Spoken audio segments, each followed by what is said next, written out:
Ils sont au total 40 ex-otages et combattants Maï-Maï qui ont été remis ce samedi 30 novembre 2024 à la société civile et à la MONUSCO par les forces conjointes de FARDC UPDF. D'après les porte-parole du secteur opérationnel Sokolan 1 Grand Nord, le lieutenant-colonel Mak Azoukai, parmi ces groupes figurent 29 mineurs et 7 combattants Maï-Maï qui vont être réintégrés dans la société. Nous sommes aujourd'hui ici pour vous présenter les ex-otages que les opérations conjointes, les unités des opérations conjointes ont délivrés de griffes des ADF.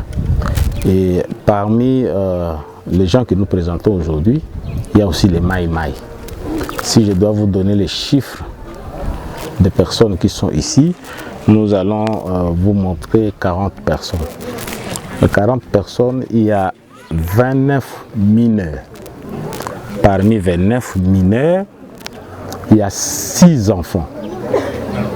Parmi les 29 mineurs, il y a 7 Maï-Maï. Et les gens que nous présentons aujourd'hui, je venais de le dire, c'est parmi les fruits des opérations conjointes et nous les mettons à la disposition de la société civile pour leur intégration. Vous connaissez le système, comment le processus, comment les choses fonctionnent. Donc c'est à la société civile d'orienter et les mineurs et les ex-otages, surtout les majeurs, pour qu'ils puissent retourner dans leur milieu naturel.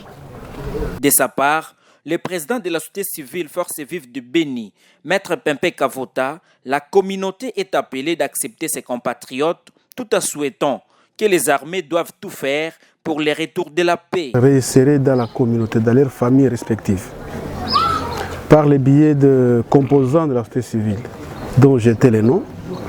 Et je demanderai ici à toute la communauté d'accepter nos sœurs et frères qui ont été entre les mains de l'ennemi. Celui qui a fait longtemps parmi ces groupes, il a fait au moins 6 ans.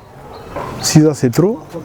Dans la communauté, il est certes vrai qu'on se pose la question de savoir pourquoi lorsque les ex-otages quittent la brousse et viennent auprès des services, il faut longtemps.